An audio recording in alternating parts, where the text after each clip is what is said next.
Hello my grots and gits, welcome back to another awesome video here at Happy Corrupting Wargaming. So basically what was happening is I had a guy who wanted to have a coaching call, and he wanted to know how the heck do we take Adeptus Mechanicus and we make them good enough. And it was really interesting to me because when I'm looking at Admech, I know their current win rate says it's like 50%, but they're the worst army in the game. I know Drukari's got a lower win rate, but Drukari's a better army than Admech, okay? The reality of the situation is Admech kind of sucks. So I took it as a challenge, and I was like, all right, well, how do we take you to a tournament, and how do we get you to reliably go 3-2, potentially even 4-1? We had a really good console, and I really enjoyed the call, and I think we ended up making something pretty damn scary. So, did we fix it? Let's find out. Before we get started, everyone, if you like this content and you want more, make sure to hop over to the Happy Corrupting Discord server. If you want to take it a step further and support me in the work that we do, this video is actually sponsored by me. You can join the members-only side of the Discord. We have a free side where we like to talk and we share lots of wisdom over there, but we also have the members-only section. And we do a lot of bonus stuff for our members over there. I know last night I was live doing some screening and deployment advice for people there. So it's just... the members-only side is where the real good stuff is, but the free side is also pretty awesome. So we'd love to have you, whether or not you want to dish out that $4 a month. So let's get right into today's video. Admech. All right, what is the deal with Admech? They do seem to be on the struggle bus just a little bit. What we're going to do today in this video is I'm going to show you the list that I made, and then I'm going to take you to the TTS view, and I'm going to show you how it actually works on the tabletop, because I find many times that we can talk about how, oh, hey, this thing is cool, it works really well, but it doesn't really, it's not real to anyone until I show you how it works. So I'm going to show you on the tabletop exactly how to move your models and how to make this army operate. All right, so let's just talk about Admech here. We've got some strengths, we've got some weaknesses. But like I said, what we're trying to do is we're trying to ignore the fact that it's the worst army in the game, and we want to be able to take this to a GT, and we want to have a positive record, and we want to be able to do this. We have succeeded, my friends. This list is going to do well. If you're an Admech fan, you're going to love it. If you hate Admech, you're probably going to hate playing this because it's really freaking annoying, which, you know, I'm pretty proud of myself for saying. So basically, let's talk about the strengths and the weaknesses of the Admech. First off, they've got bad ballistic skills, 4 up. They hit on 4s. However, they do have pretty good unit synergy. So, for example, Breachers, which are objectively good units, by the way, in a fairly bad army, they are good units. They get full rerolls to hit when they're within 6 inches of a battle line unit. And that is not hard to do. You get your Skitarii Vanguard and your Skitarii Rangers as your battle line units, and it's really easy to keep them within 6 inches of the Breachers. Remember, Breachers, even though they don't look like it, they are infantry, so they get to move straight through walls. Very important. So they get full rerolls to hit, and if they're not within 6 inches, they're just going to be rerolling once to hit. Now, Breachers are going to be the backbone of any solid Admech army, because that is where most of your fire support is going to be coming from. Now, they do have fairly poor strength, although there is a large amount of, like, anti/vehicle/monster anti-infantry/vehicle keyworded into the Admech army. So even though there's Skitarii, they're only shooting, I think it's only like strength 3, it's kind of nonsense. There's a lot of anti-infantry 3 up, and there's some enhancements that get you anti-infantry 2 up, for example. So they do have the ability to actually wound the enemy. Now they do have quite bad resilience, although with the latest balanced data slate upgrade, our basic infantry goes to a 4 up from a 5 up, and that is a really big help because suddenly they have that sweet 4 up armor save, they're in cover, and they still have a 4 up save against most of your anti-infantry AP1 shooting, which is a really big deal. Now they do have some units that have a really awkward profile. So Breachers, for example, they're T7, they have a 3 up armor save, and via certain character synergies, they actually have access to a 5 up Feel No Pain. This is actually very similar to what the Squig Hogs have in Orcs. So that T7, 5 up Feel No Pain, 3 wound is a really crappy profile for basically every single weapon in the game. No weapon likes going into that profile, which is really good for Admech. The 3 up armor save is really nice because suddenly they're also ignoring 1 AP and they're still saving on 3s against most of your anti-infantry shooting. So there we go. They have some awkward profiles, and that's pretty good strength of them. One of the big issues that Admech runs into is they've got like no melee to speak about. I know people say Rust Stalkers, people say Electro Priest. Those units are bad. They're just not good. Maybe they'll be better in the future, but for right now they're not good. So more or less, essentially no melee to speak of. However, they are an exceptionally mobile army, and this mobility is what's going to take us to success. This is what's going to get us our 3-2. This is what's going to get us our 4-1. So behold the list. Here's the list. I got 940 points that are fairly solidly in there. And then in red here, I've got marked out some of your like options. And there's a few more options we can talk about as well. But this is generally speaking the list. So we've got Belisarius Cawl in here.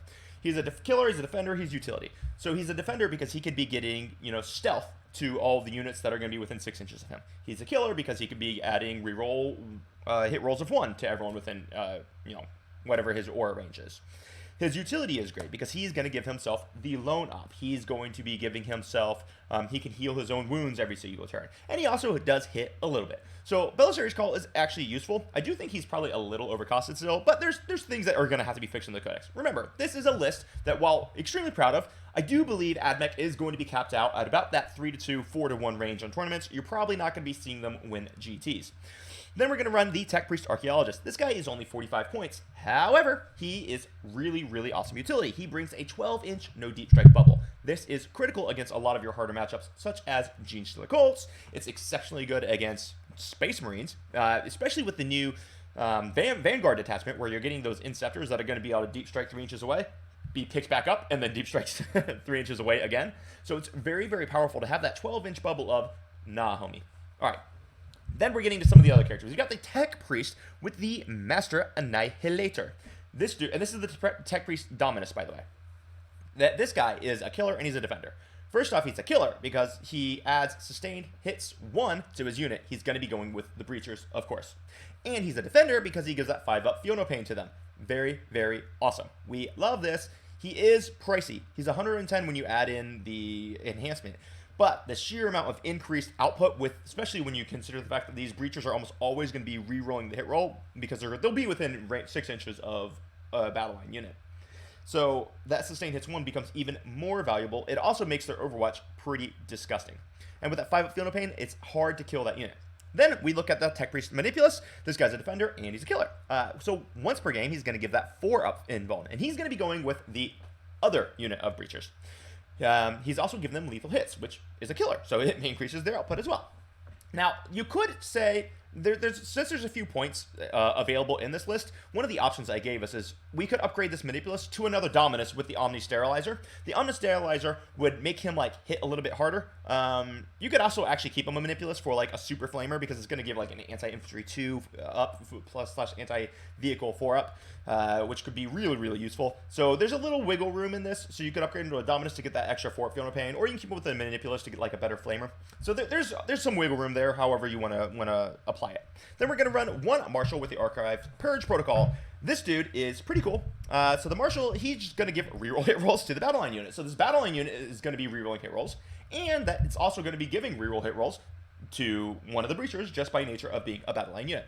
The Archived Purge Protocol will basically allow him to switch his protocol, whether it's the Conqueror or the other one.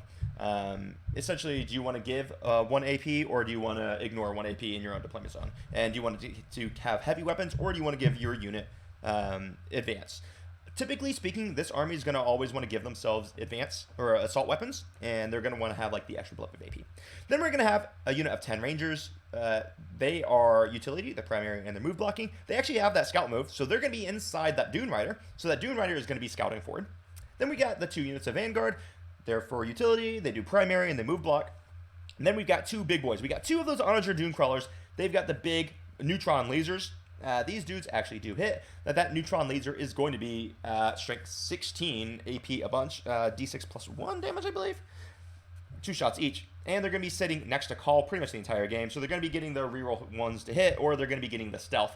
And the fact that they are going to be T10 with a 2-up armor save, putting them in cover, these guys are actually going to be very hard to kill with your anti-ranged tank. So T10, maybe not the most impressive, but a 2-up save, they'll have cover. They'll ignore 1 bluff of AP in their deployment zone if you want, depending on which protocol that you activate. And Belisarius can give them stealth, which makes them -1 to hit as well. These dudes are probably just not going to die from range. You're probably going to have to get up close if you're going to want to try to kill them. In the meantime, they're going to be picking off a big nasty every turn. Then we've got 2x6 Breachers as the core. One of them is going to be with the anti-tank guns. One's going to be with the anti-infantry guns. They are expensive, but they slap. They are objectively very good units in a objectively kind of weak army. Then we have another unit where the flex points. So everything that's in black here, it adds up to 1940 points. Everything, the reds are going to be like the optionals that you can do.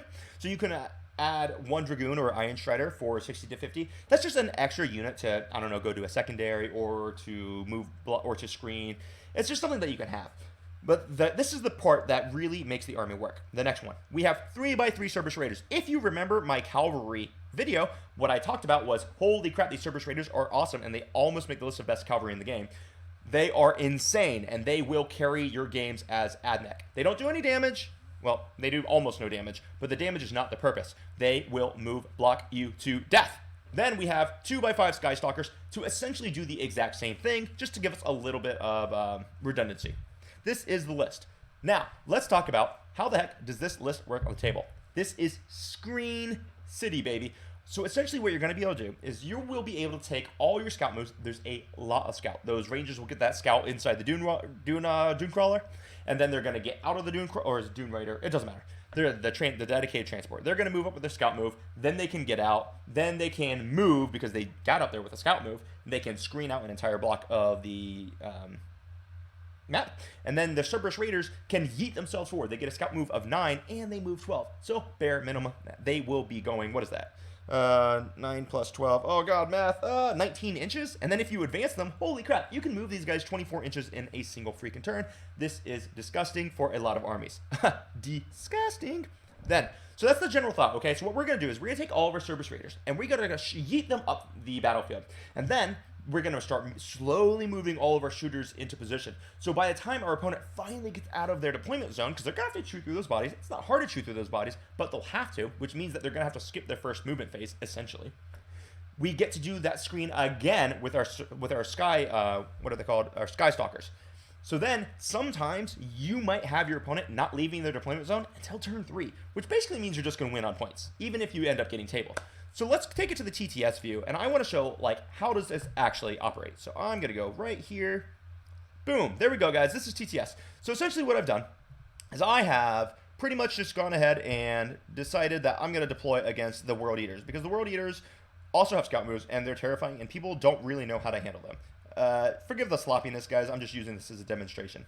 So essentially what's going to happen is, let's say that our Admech goes first, and this is my deployment. A lot of guys are pretty weak on deployment, so if you just take a look at this, basically all these lines are covered, so these breachers can't be seen. You could potentially see the breachers through right here, so maybe you wouldn't want this manipulus right there. Maybe you put them right here instead, and that'll make them safe from that angle. So, but basically what we do is we run our Cerberus Raiders at the front of our army. Let's say that we roll off and we go first as Admech. First is what you want. Second still works, but first is absolutely what you want. So what we're going to do is we're going to take these Cerberus Raiders, and we are going to do our scout move for 9 inches. Oh no, come on, please pick up. And we're just going to move them forward 9 inches. All right, and we'll drop him there. Why is it silly nonsense? And we'll do like this. Then these guys are going to do more or less the exact same thing. And they'll go forward their 9 inches, and then these guys will go forward their 9 inches as well. All right, and they'll come like right here. I know you can't move through the wall. Just bear with me. I'm just doing this for demonstration purposes. Okay, so then this Dune Crawler or the Dune Rider will also do the exact same thing. Okay, now these Skitarii can go ahead and hop on out. Let's go ahead and have these Rangers come on out at the beginning of the movement phase. Beep, beep, beep, beep. And first, yes, of course, these guys could scout as well. If they wanted to move their scout, they can do their scout right here. They might do that, so maybe they wouldn't get a scout. Lord Invocatus's dudes can get a scout, so maybe they come up right here. Invocatus stands here, and then these guys would get their scout move, and they'd probably come up and hide themselves in the ruins. Let me go ahead and turn that ruin off, and we'll just put them right there.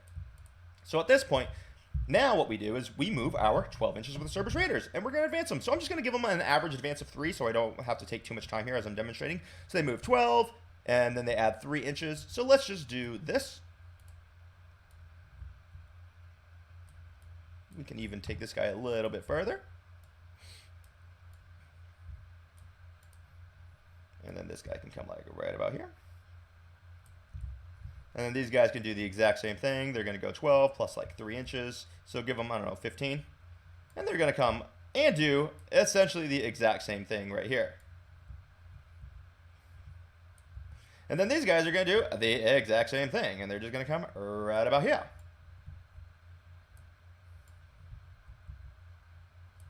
And then this Dune Rider is going to do the exact same thing. And he's just going to go ahead and do his advance. And he's going to move like right about here.